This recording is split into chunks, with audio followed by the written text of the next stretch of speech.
ओम। एक छोटा सा रात्रि क्लास है। 8 अक्टूबर 1967। तुम बच्चे अविनाशी ज्ञान रत्नों का दान करते हो।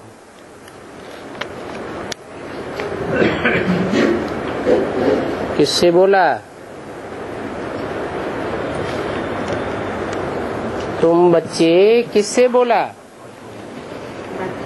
आत्माएं तो 500 करोड़ हैं, लेकिन क्या वो 500 करोड़ आत्माएं अविनाशी ज्ञान रत्नों का दान करती हैं?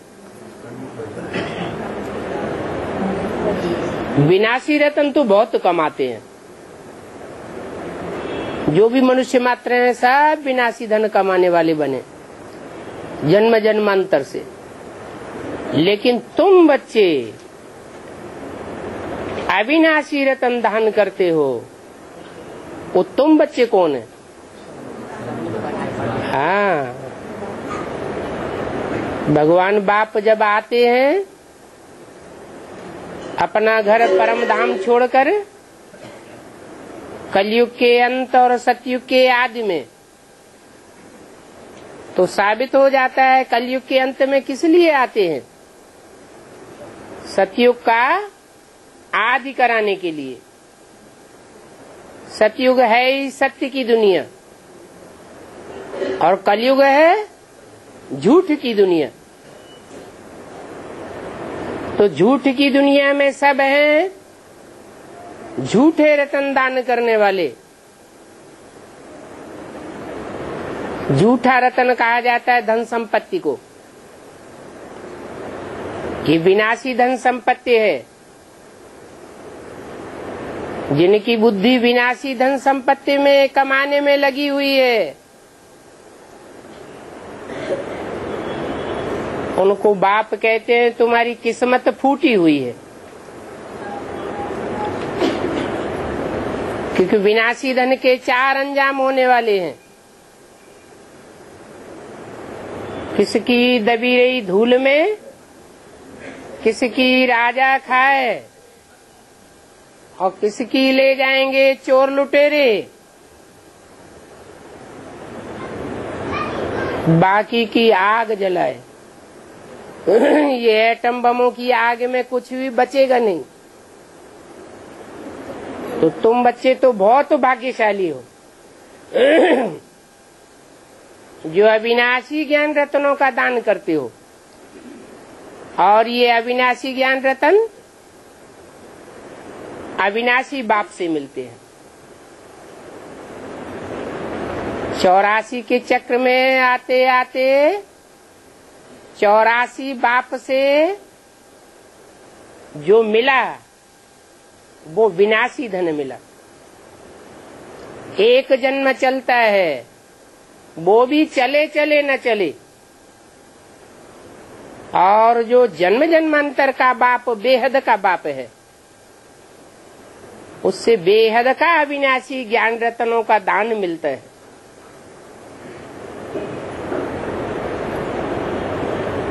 वो बाप कहते हैं कि मेरे पास और कुछ है भी नहीं वास्तव में। मैं आता हूँ तो तुमको अविनाशी ज्ञान देता हूँ। और कोई भी मनुष्य मात्र के पास ये अविनाशी ज्ञान नहीं है।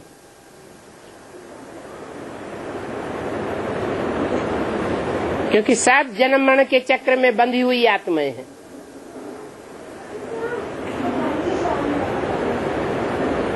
आत्माओं का बाप सुप्रीम सोल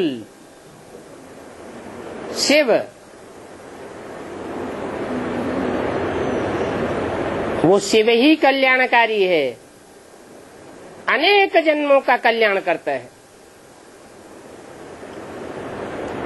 काहे के द्वारा? जो अविनाशी ज्ञान रत्न देता है बच्चों को आकर, उसके द्वारा। मनुष्य मनुष्य को ज्ञान देते हैं। कोई डॉक्टरी का ज्ञान देगा, इंजीनियरिंग का ज्ञान देगा, वकालत का ज्ञान देगा, वो अल्पकाल का है, एक जन्म का है। वो भी एक जन्म काम आवे आवे ना आवे। लेकिन बाप जो दान देते हैं वो जन्म जन्मांतर काम आने वाला है। इसलिए बाप कहते हैं ये अविनाशी ज्ञान रतन तुम्हारे लिए जन्म जन्मांतर के लिए स्थूल रतन बन जाएंगे। तुम अगर बुद्धि में धारण करेंगे इस जन्म में तो जन्म जन्मांतर के लिए तुम्हारी बुद्धि सोने की हो जाएगी।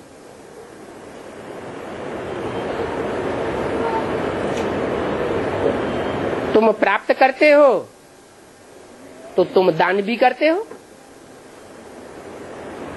जो यहाँ धारण नहीं करते, ज्ञान रत्नों की बुद्धि में धारणा ही नहीं करते, तो दूसरों को देंगे कहाँ से? तो बोला जो रतन तुम ज्ञान दान करते हो उससे तुम पदमा पदम भाग्यशाली बनते हो।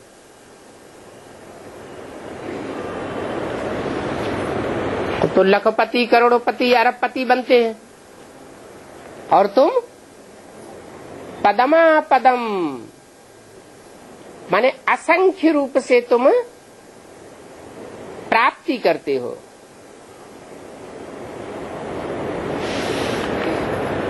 इन रत्नों को समझाने के लिए इस ताल में तुम चित्र रखेंगे समझाने के लिए। उन चित्रों से लोगों को नॉलेज मिलेगी।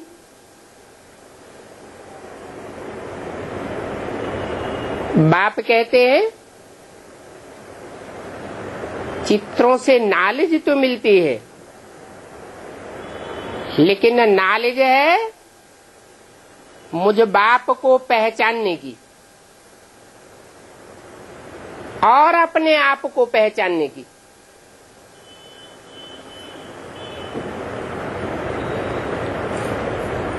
तुम खुद भी आत्मा हो,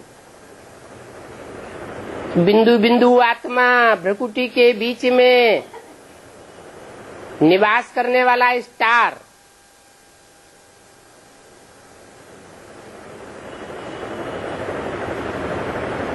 भ्रकुटी के बीच में जो आत्मा निवास करती है उसकी यादगार बिंदी लगाते हैं,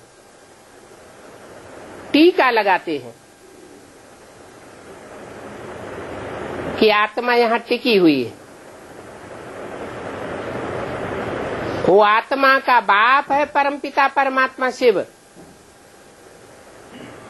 जिसकी यादगार मंदिरों में रखी हुई है।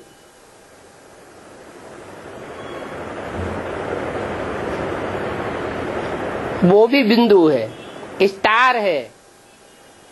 स्टार का बड़ा आकार शिवलिंग दिखाया जाता है मंदिरों में।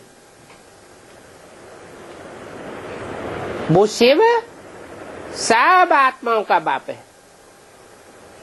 आकर के परिचय देते हैं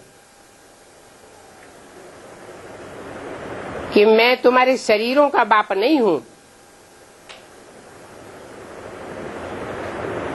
इन शरीरों की पैदाइश तुम्हारा देहधारी बाप से होती है।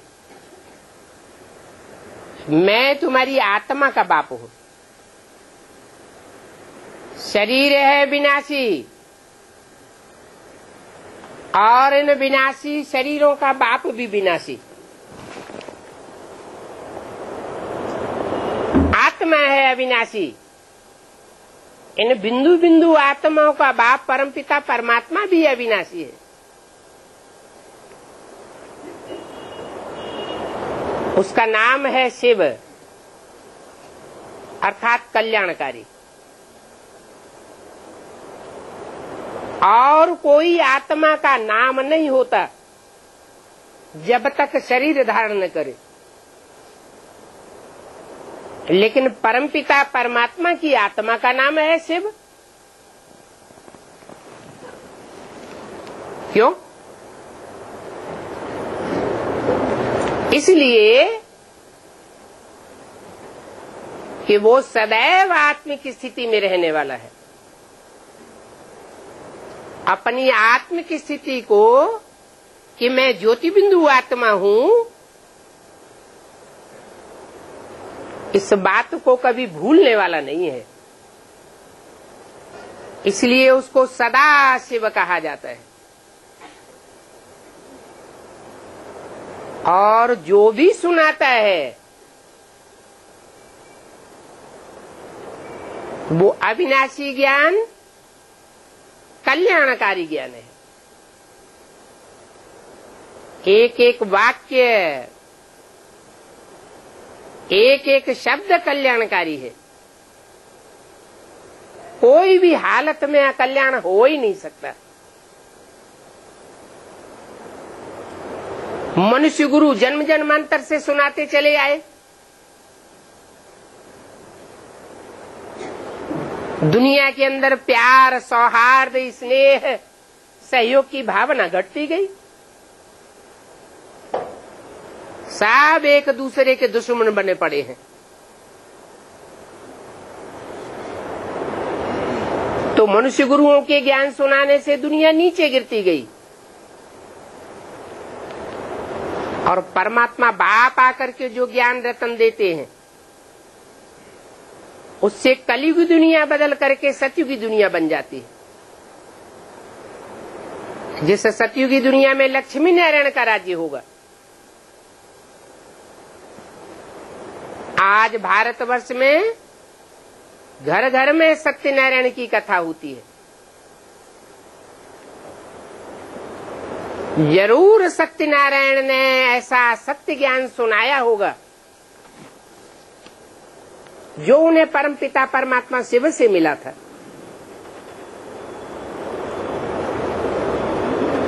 नाम ही है नारायण। नार माना ज्ञान जल, अयन माना घर। जिसका घर ज्ञान जल में है, इसलिए नेपाल में खास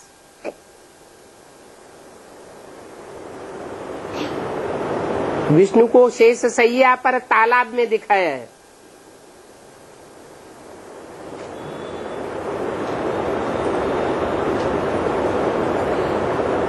वो ज्ञान सरोवर है।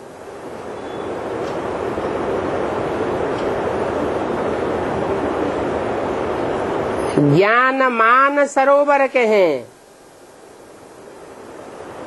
कहते हैं मान सरोवर झील में हंसों का निवास होता है। हंस रतन चूमने वाला है, कंकड़ पत्थर छोड़ देता है मनुष्य रूपी हंसों की बात। ये मनुष्य रूपी हंस तुम बच्चे हो जो ज्ञान रतन ही चूंगने वाले हो। और ये ज्ञान रतन एक परमपिता परमात्मा से आते हैं और इन अविनाशी ज्ञान रत्नों को कोई देने वाला नहीं है। इसलिए सारी दुनिया उस परमपिता परमात्मा को याद करती है। हिंदुओं में भगवान कहते हैं, राम कहते हैं, कृष्ण कहते हैं भगवान के रूप में। मुसलमानों में गॉड अल्लाह कहते हैं, क्रिश्चियंस में गॉड फादर कहते हैं। सब उसको याद करते हैं। तो जरूर नंबरवार उस अविनाशी बाप से बच्चों को प्राप्ति हुई है। जिसने जो जितना धारण किया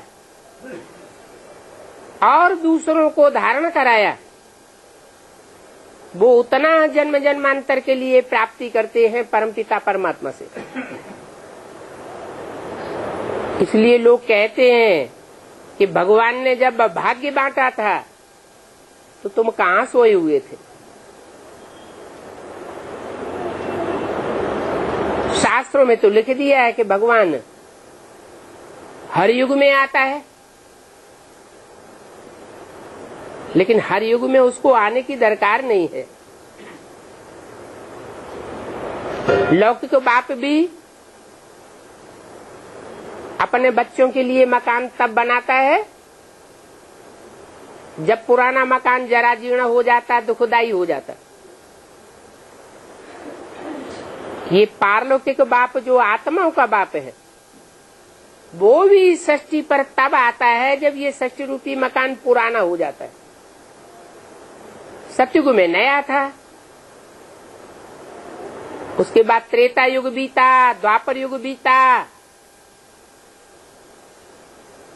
सतो प्रधान से सतो सामान्य, रजो और तमो में आ गया कलयुग के अंत में।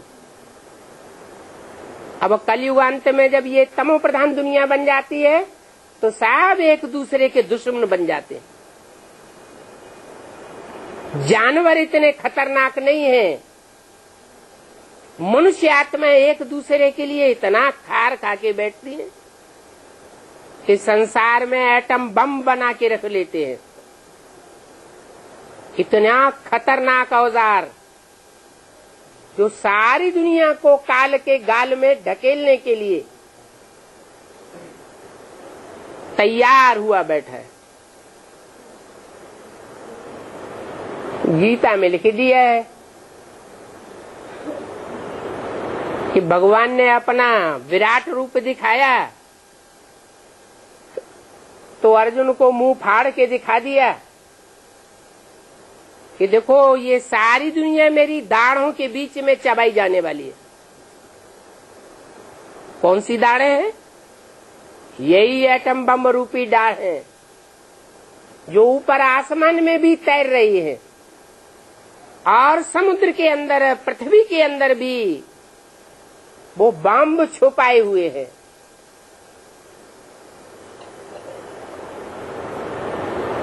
अर्जुन से भगवान कहते, अर्जुन ये सब खलास होने वाले हैं।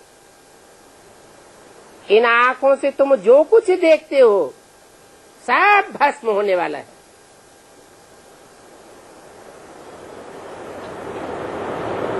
दुनिया विनाशी धन अर्जन करने में लगी हुई है। उस धन से बड़ी बड़ी महल माड़ियां अटारियां बनाने में लगी हुई है। बड़े बड़े कल काल कारखाने खुलते चले जा रहे हैं। अरबों खरबों पैसा खर्च होता चला जा रहा है। कोई को पता ही नहीं है कि भगवान बाप आकर के अविनाशी ज्ञान रतन दान कर रहे हैं और वो ज्ञान रतन लेने वाले हैं भी ब्राह्मण, जो ब्रह्मा की औलाद बनते हैं। परम ब्रह्म जिसमें प्रवेश करता है उसको कहा जाता है ब्रह्मा।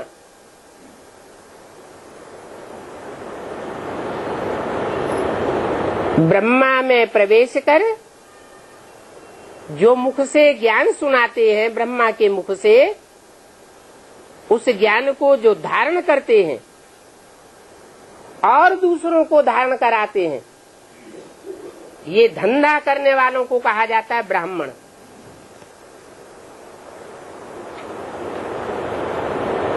ये ब्राह्मण अविनाशी ज्ञान रत्नों का दान करने वाले हैं। अविनाशी ज्ञान रत्न बाप से लेते हैं, डायरेक्ट बाप को पहचानते हैं। परमपिता परमात्मा शिव इस सृष्टि पर कैसे आकर के सारे संसार का नंबरवार कल्याण करते हैं, ये ज्ञान सिर्फ ब्राह्मणों की बुद्धि में बैठता है। तो बोला तुम बच्चे नंबरवार पद पाते हो, यहां भी फर्क तो है ना। तुम्हारा भी फर्क पड़ जाता है पढ़ाई के आधार पर। इन ज्ञान रत्नों की जो जितनी पढ़ाई करता है, धारणा करता है, दूसरों को धारण कराता है, उनका उतना ही नंबरवार ऊंचा पद बनता जाता है। कोई तो महाराजाएं बनेंगे, कोई राजाएं बनेंगे, कोई महारानी बनेंगे, कोई रानी बनेंगे। अच्छी पढ़ाई नहीं पढ़ेंगे तो दास दासी भी बनेंगे। राजकुल में दास दासियां भी होती हैं। खाना पीना उनको भी राज घराने के जैसा ही मिलेगा। प्रजा में तो गरीब लोग होते हैं, रोटी टिक्कड़ खा करके भी जीवन गुजारते हैं, परंतु ईश्वरीय पढ़ाई जो पढ़ते हैं वो राजकुल में आते हैं। अब राजकुल में आने वालों में कोई दास दासी बन पड़े, राजा महाराजा बन पड़े, ये उनकी पढ़ाई के ऊपर है। बाप ने जो पढ़ाई पढ़ाई, उस सुप्रीम बाप की ऊंची से ऊंची पढ़ाई को जिन्होंने कदर की, वो ऊंची से ऊंची प्राप्ति कर जाते।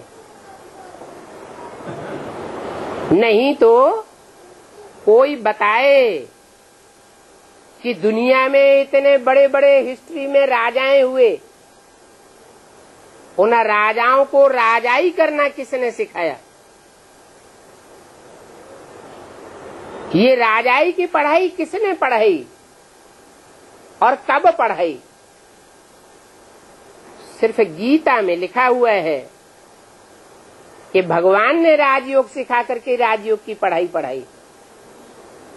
एक परमपिता परमात्मा शिव के और कोई भी ये राजाई पढ़ाने की प्राप्ति नहीं करा सकता। राजाई का पद एक परमपिता परमात्मा बाप की पढ़ाई से ही मिलता है, तो नंबरवार पद बन जाते हैं। तो पुरुषार्थ करना चाहिए, अपना समय बर्बाद नहीं करना चाहिए,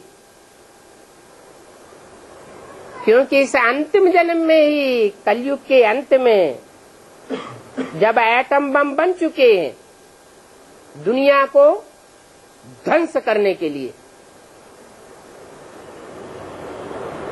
उससे पहले ही जो पढ़ाई पढ़ लेंगे उनकी आत्मा में वो जन्म जन्मांतर के संस्कार भर जाएंगे।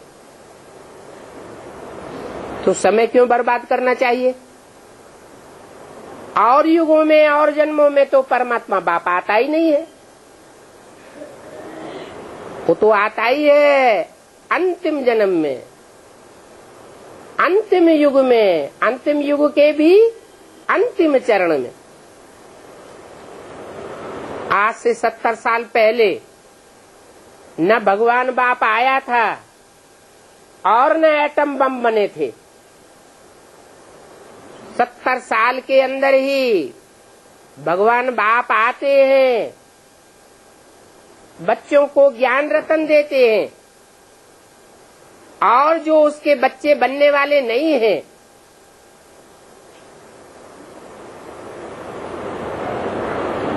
उनके लिए एटमिक एनर्जी तैयार कराता है।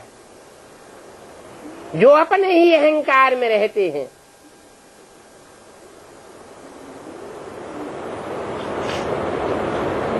उनको कहते हैं देह अभिमानी यादव, कौरव। कौओं की तरह शोरगुल बहुत करते हैं, हम दुनिया को स्वर्ग बनाएंगे।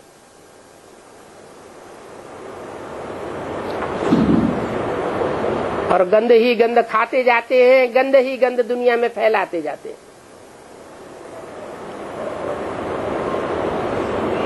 यादव कुल जो बड़े बड़े महलमारियों अटारियों वाले हैं,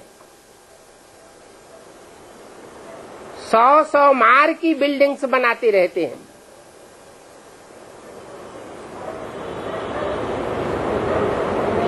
बड़े बड़े मल्टी मिलियनर्स हैं। सारी बुद्धि का योग धन कमाने में लगा हुआ है। बाप कहते हैं ये धन विनाशी है, इसे विनाशी धन की कोई कीमत नहीं है। मैं अभी तुम्हें जो अविनाशी ज्ञान रतन देता हूं, इसमें समय बर्बाद नहीं करना चाहिए, क्योंकि ये समय बहुत अमूल्य है। अभी सबसे अमूल्य चीज है समय। धन का कोई मूल्य नहीं। कब चोर चोरे ले जाए, कब आग जला दे, कब भूकंप आ जाए और जमीन का जमीन में ही दबा चला जाए, कब इनकम टैक्स वाले आए सारा उठा ले जाए। इस तन की भी कोई वैल्यू नहीं है। आज स्वस्थ है, कल पता नहीं कौन सी बीमारी लग जाए। अचानक एक्सीडेंट हो जाता है रास्ता चलते चलते। जानवरों का तन, उसकी हड्डियां और उसकी चमड़ी फिर भी काम आती है। मनुष्यों का तो कुछ भी काम नहीं आता। अगर काम आता भी है, जैसे कोई अपनी आंखें दान करते हैं मरने से पहले, किडनी दान कर देते हैं, तो वो सिर्फ दुनिया के जो बड़े बड़े आदमी हैं उन्हीं के काम आते हैं। शहर शहर में नेत्र दान करने के हॉस्पिटल बने हुए हैं। आज तक कोई ने देखा इंडिया में ऐसा आदमी कोई देखा जिसको आंखें मिली हुई हो सरकार से? फिर ये आंखें कहां चली जाती हैं?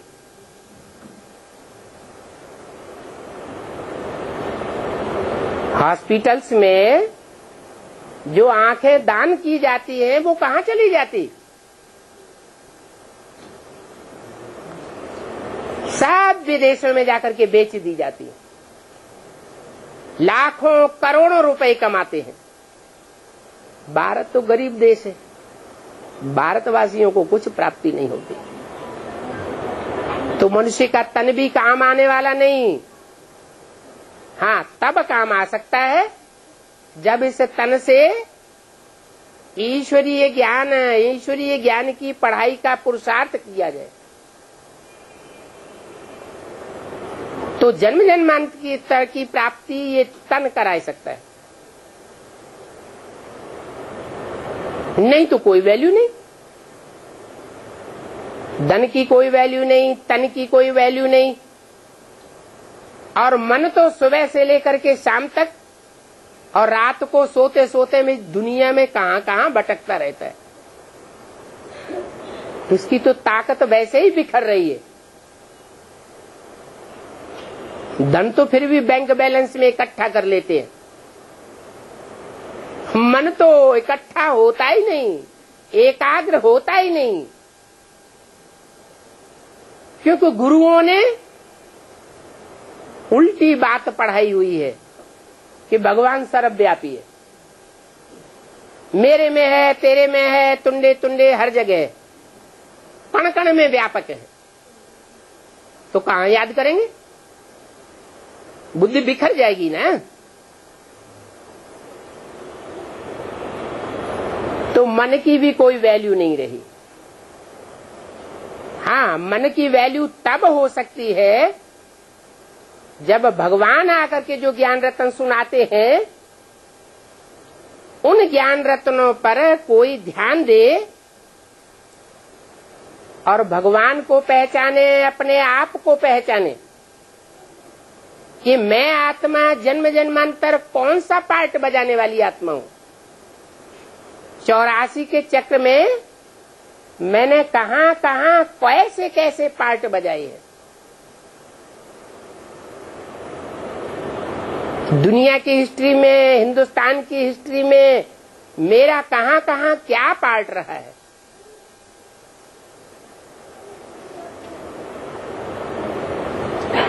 तो ये ज्ञान रतन धारण करने से मन भी पावरफुल हो जाता है। परमात्मा बाप की पहचान होने से कि वो बाप सर्वव्यापी नहीं है, वो इस सृष्टि पर एक व्यापी होकर के आता है, एक मुकर्रर रथ में प्रवेश करता है और मुकर्रर रथ में प्रवेश करके सारे संसार का कल्याण करता है। तो एक व्यापी होने से बुद्धि एक जगह टिकेगी या भटकेगी? एक जगह टिकेगी, एकाग्र बुद्धि बनेगी, मन बुद्धि का कल्याण हो जाएगा।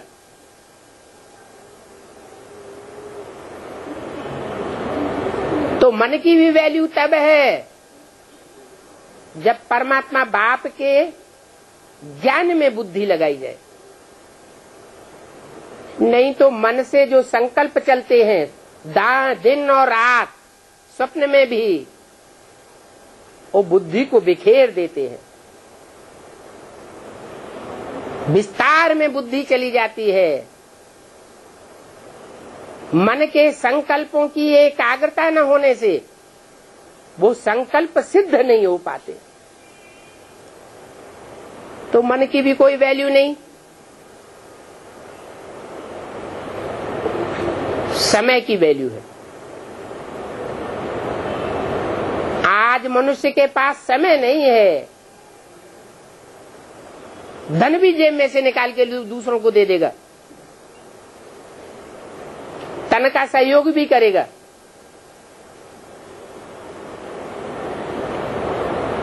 मन से सहयोग भी कर सकता है।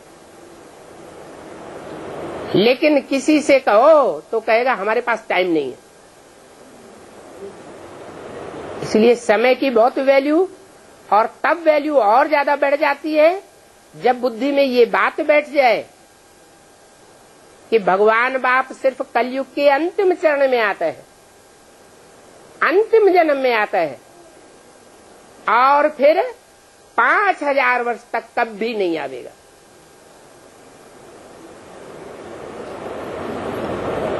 बीच में कोई का कल्याण नहीं हो सकता। सिर्फ एक ही जन्म है हर आत्मा के लिए कल्याण करने का। तो समय की वैल्यू का ध्यान देना चाहिए। और जन्मों में भगवान बाप नहीं आता, सिर्फ इस एक जन्म में ही भगवान बाप आता है। ये अंतिम जन्म है। इस अंतिम जन्म के बाद फिर कोई भी मनुष्य आत्मा इस कलियुगी दुनिया में जन्म नहीं ले सकेगी। पुरुषार्थ करेगी तो नई सत्युगी दुनिया में आवेगी। भगवान बाप को नहीं पहचानेगी, ज्ञान रत्नों का वैल्यू नहीं करेगी, तो सत्युगी नई दुनिया में भी नहीं आवेगी। शरीर छोड़ करके ब्रह्मलोक में वास करेगी, जहां न सुख होगा और न दुख होगा।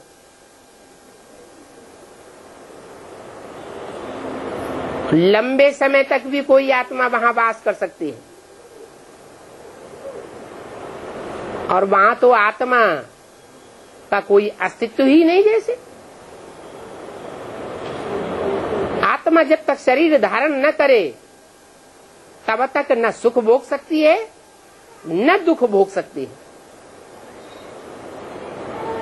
परम धाम में तो आत्मा ऐसे पड़ी रहेगी जैसे जड़वत।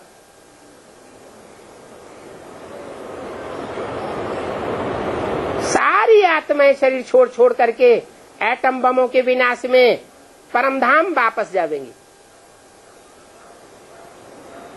नई सृष्टि में श्रेष्ठ से श्रेष्ठ आत्माएं पहले उतरेंगी और नई दुनिया का सुख भोगेंगी। और जितनी भ्रष्ट आत्माएं होंगी, भगवान के ज्ञान रत्नों का वैल्यू न करने वाली, वो नरक की दुखदाई दुनिया में कलयुग के अंत में उतरेंगी। जितना जितना जास्ती सुखी दुनिया में आवेंगी, उतना ऐसे दुनिया में आकर के दुनिया के जास्ती सुख भोगेंगी। और जितना अंत में उतरेंगी, उतना जास्ती दुख भोगेंगी। तो बोला कि सिर्फ यही एक जन्म है जब आत्माएं अपना कल्याण कर सकती हैं, औरों का भी कल्याण कर सकती हैं। इसको बहुमूल्य जीवन कहा जाता है। इस जीवन को सफल करना है। कांग्रेस में देखो सोशल वर्कर्स कितने होते हैं, समाज की भलाई में लगे रहते हैं, परंतु वो तो समाज की भलाई कर ही नहीं सकते। क्योंकि उनको पढ़ाने वाला गुरु कौन था? कांग्रेसियों का गुरु कौन हुआ? महात्मा गांधी। गांधी अपने जीवन का ही कल्याण नहीं कर सके, भारत देश का भी कल्याण नहीं कर सके। कहते थे भारत में राम राज्य आएगा, क्या आ गया? और ही रावण राज्य आ गया। अरे राम राज्य की स्थापना राम आकर के करेगा या गांधी करेगा? कौन करेगा? राम ही कर सकता है। राम ही राम राज्य लावेगा, रावण क्या लावेगा? है? रावण तो रावण राज्य लावेगा। रावण अनेक सिरों वाले को कहा जाता है, अनेक मतों वाले को कहा जाता है रावण। बुद्धि में भांति भांति की अकल भरी पड़ी है ना। जैसी जैसी बुद्धि, जैसा जैसा ये मुंड, वैसी उसकी अकल, और अनेक प्रकार की अकल। तो एक मत से दुनिया में सुख शांति बढ़ेगी या अनेक मतों से सुख शांति बढ़ेगी? एक राजा होगा तो सुख शांति होगी, और अनेक राजाएं होंगे तो दुख शांति होगी। आज से 200 साल पहले सारी दुनिया में राजाओं का राज्य था, तो भी कितना सुख था। हजारों साल पहले राजाओं का राज्य था, उस सुख की तो बात ही छोड़ दो। अभी सारी दुनिया में प्रजा के ऊपर प्रजा का राज्य है। तो प्रजा तो अनेक प्रकार की है, प्रजा वर्ग तो बहुत होता है, उनकी बुद्धि भी अनेक प्रकार की होती है। अनेक प्रकार की बुद्धि होने से सब एक दूसरे को अनेक प्रकार का रास्ता बताते रहते हैं, तो सबकी बुद्धि भटक जाती है। एकाग्रता होने का सवाल ही नहीं। प्रजा के ऊपर प्रजा का राज्य है, बेकायदे राज्य।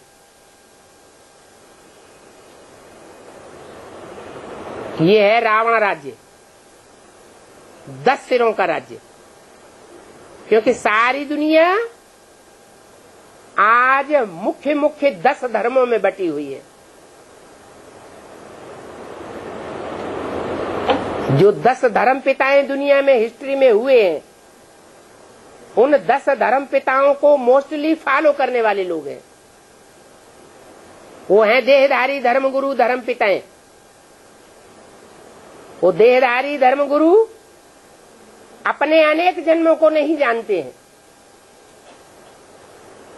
अपना ही नहीं कल्याण कर सकते हैं तो दूसरों का कल्याण कैसे करेंगे। कोई इब्राहिम के फॉलोअर्स इस्लामी है, कोई महात्मा बुद्ध के फॉलोअर्स बौद्धी है। चीन जापान में बसे पड़े हैं, बौद्धी धर्मखंड कहा जाता है। इस्लामी धर्मखंड अरब देश अफ्रीका वगैरह कहा जाता है। कोई क्रिश्चियंस है क्राइस्ट को फॉलो करने वाले।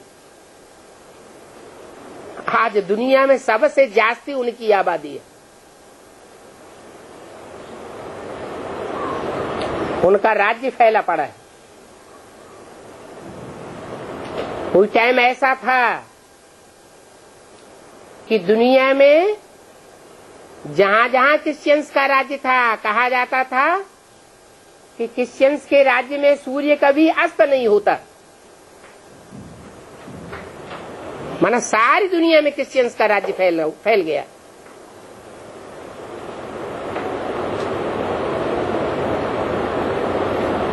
मुसलमान सारी दुनिया में फैल गए।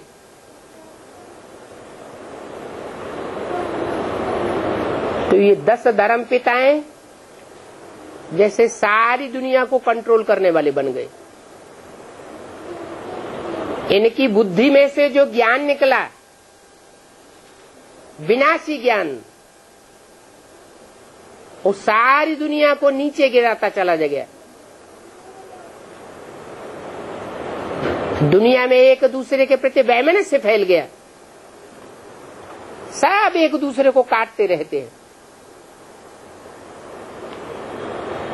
इसको कहते हैं रावण राज्य, 10 सिरों वाला राज्य।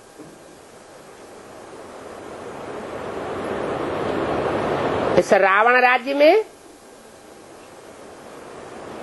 राम की आत्मा भी कहीं दबी पड़ी है।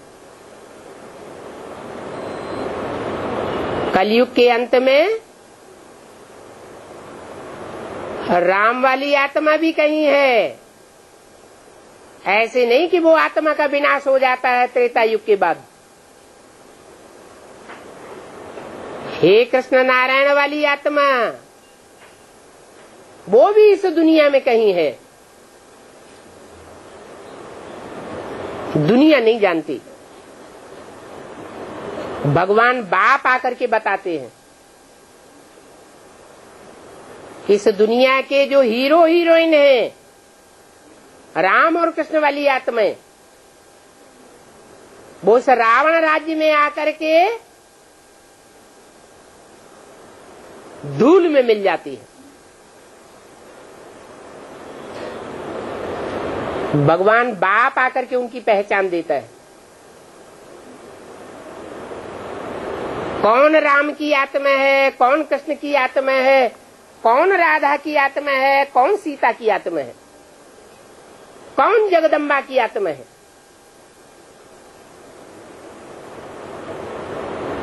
कौन अष्टदेव हैं जिनके मंदिर बना करके उनकी पूजा की जाती है। कौन 108 की माला के वो श्रेष्ठ मणके हैं जिस माला की आत्मा रूपी दानों को सारे धर्म के लोग स्मरण करते हैं, सिमरण करते हैं। हिंदू भी माला घुमाते हैं, क्रिश्चियंस भी माला फेरते हैं, मुसलमान भी माला का जाप करते हैं। हर धर्म के लोगों में वो माला गाई हुई है। माला के 108 मणके, वो कौन सी आत्माएं हैं ये किसी को पता नहीं। बाप आकर अभी पहचान दे रहे हैं। ये संगम युग है, पुरुषोत्तम संगम युग है। पुरुष माना मनुष्य। मनुष्यों में उत्तम से उत्तम पार्ट बजाने वाली षष्ठी मंच की आत्माएं कौन कौन है, वो भगवान बाप अभी आकर के बताते हैं। पहले तो परिचय मिलता है हीरो हीरोइन का, राम और कृष्ण का। वो षष्ठी के माता पिता हैं। उनका जिनको परिचय मिल जाए तो बेहद के माता पिता को पहचानने वाले वो तो बहुत भाग्यशाली हो गए। जिनके बड़े माँ बाप होते हैं, जिनका बाप ऊंचे से ऊंचा, वो बच्चे भी ऊंचे से ऊंचे होते हैं। फिर नंबर बार और आत्माएं इस संसार में प्रत्यक्ष होती है। जो भी धर्म पिताएं आए उन्होंने 100 साल के अंदर अपना अपना धर्म स्थापन किया। वो राजाई आकर के स्थापन नहीं करते, राजभाग दे करके नहीं जाते हैं।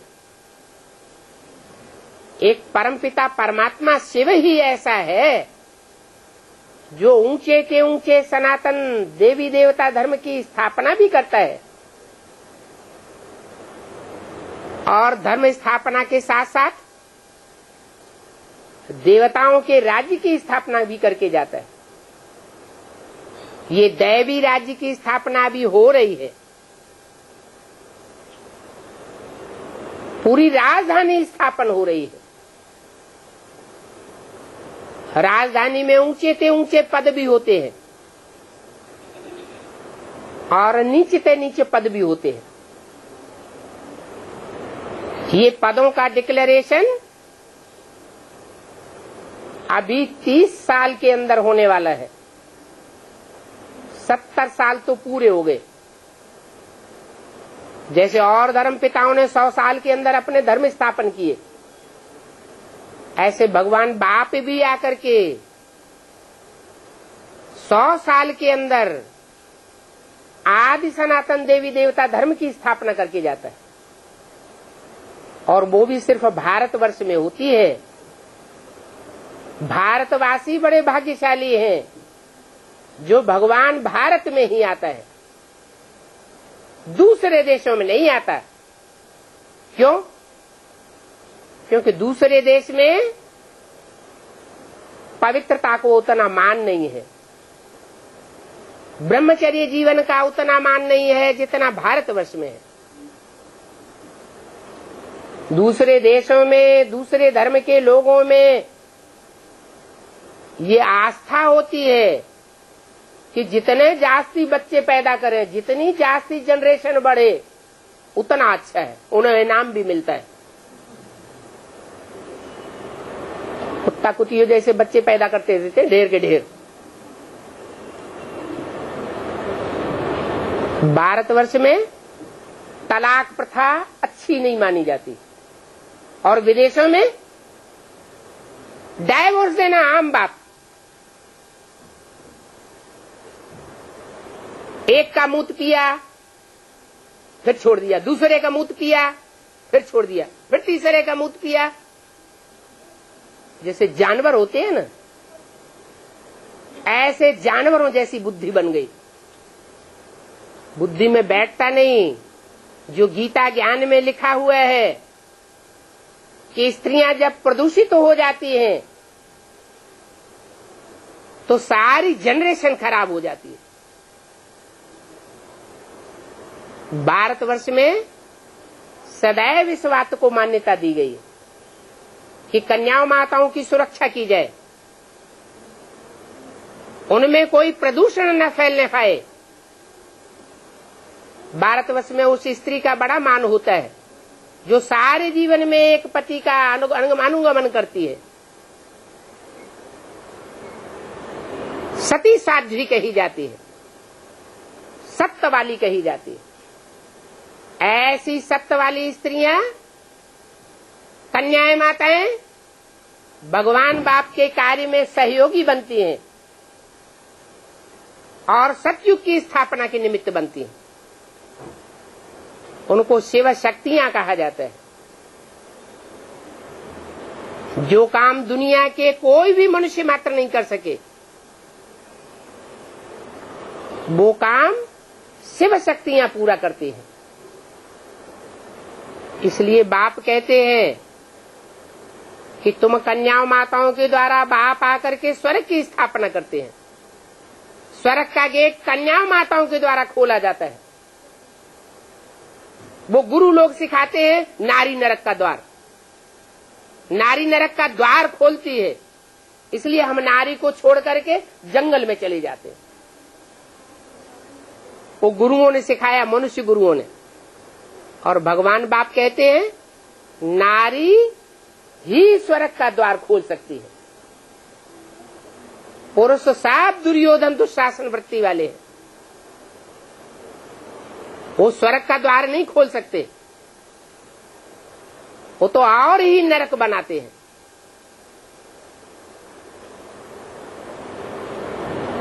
शिव और शिव की शक्तियां शास्त्रों में गाई हुई है।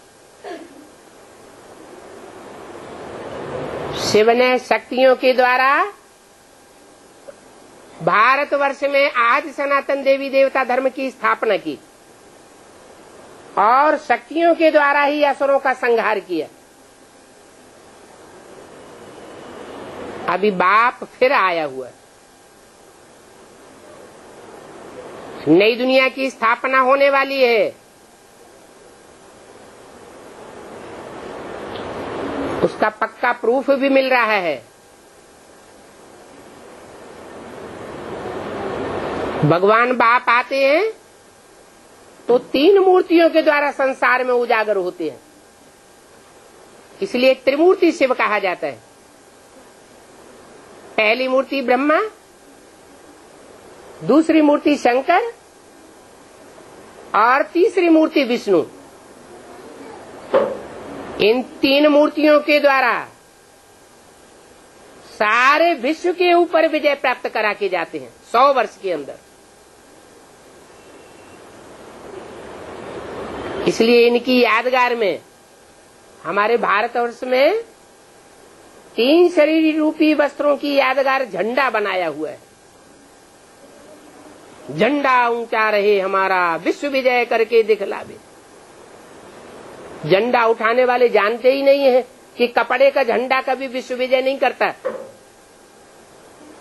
कपड़े का अर्थ है शरीर रूपी वस्त्र। ये 3 शरीर रूपी वस्त्र हैं। सबसे ऊपर का वस्त्र है क्रांतिकारी लाल वस्त्र, जो ज्ञान की क्रांति फैलाता है संसार में। शंकर के तीसरे नेत्र की यादगार है। ऐसी ज्ञान की ज्वाला फैलती है कि दुनिया के अंदर बड़े से बड़ा रिवॉल्यूशन हो जाता है। सब पापी असुरों का विनाश और श्रेष्ठ देवात्माओं की दुनिया की स्थापना हो जाती है। उन श्रेष्ठ आत्माओं की दुनिया की पालना करने के लिए दूसरी मूर्ति निमित्त बनती है विष्णु।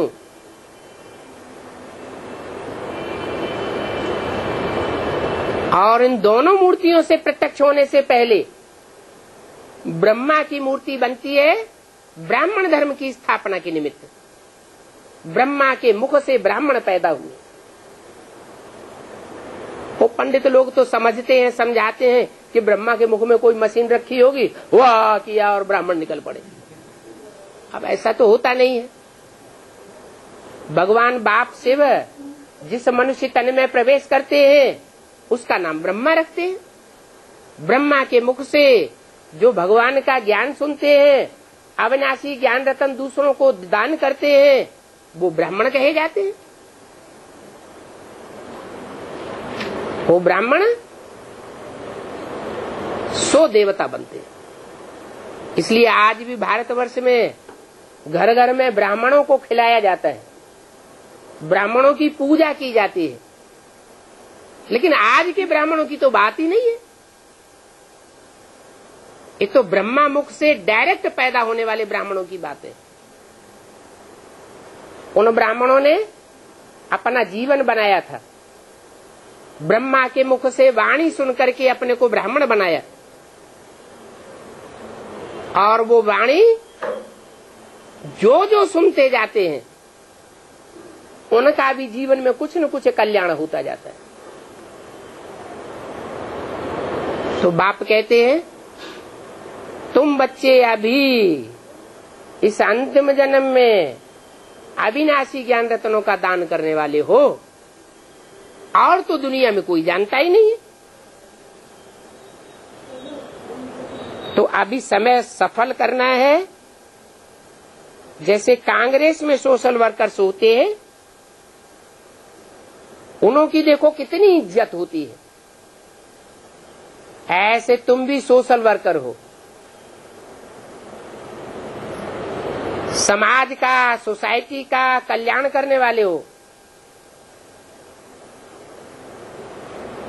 सारे भारतीय समाज का कल्याण करने वाले, दुनिया का कल्याण करने वाले हो। खास भारतवासियों का कल्याण करते हो, आम दुनिया का भी कल्याण होता है। तुम्हारी भी इज्जत होने वाली है, परंतु तुम्हारी इज्जत अभी है गुप्त।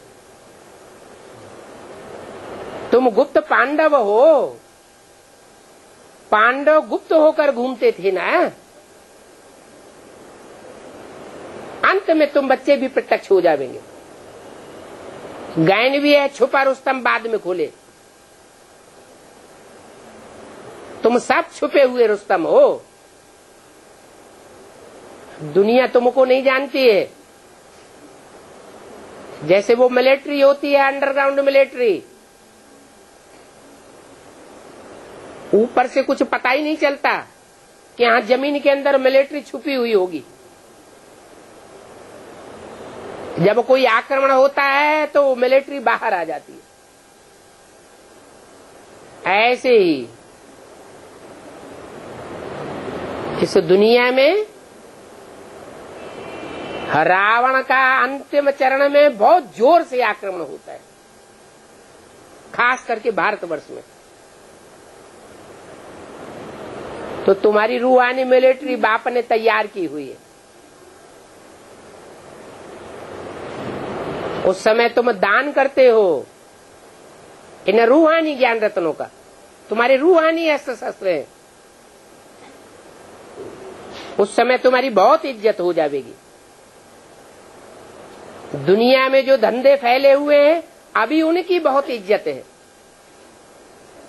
आगे चल करके ऐसा समय आवेगा कि ज्ञान रत्नों की बहुत इज्जत होगी। सब धंधों में होने वाला है नुकसान, सिवाय एक ईश्वरीय धंधे के। सारी दुनिया में ये एक ईश्वरीय धंधा ही रह जाएगा और सब धंधे खलास होने वाले।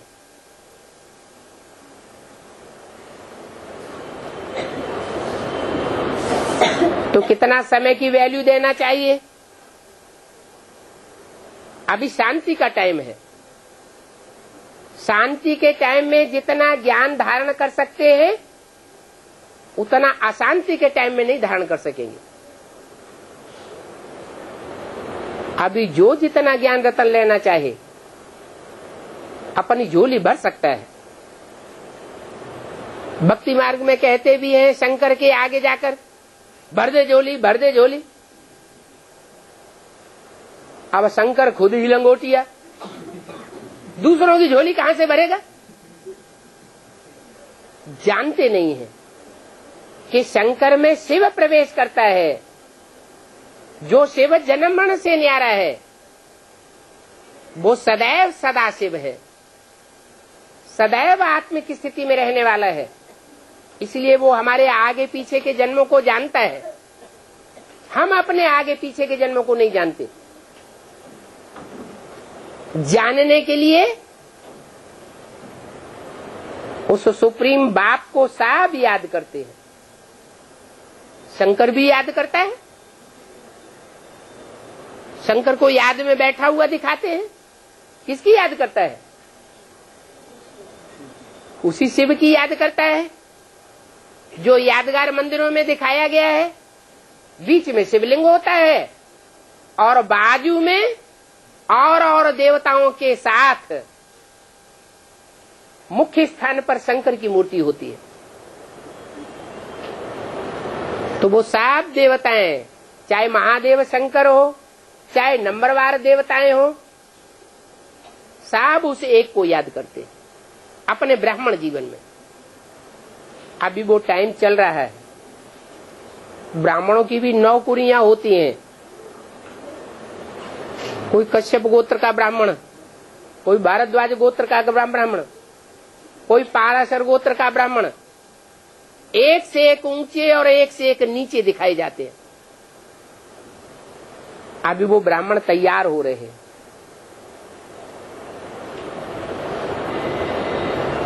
अभी अगर प्राप्ति नहीं की तो फिर 4 युगों में कभी भी वो प्राप्ति नहीं हो सकेगी। ओम शांति।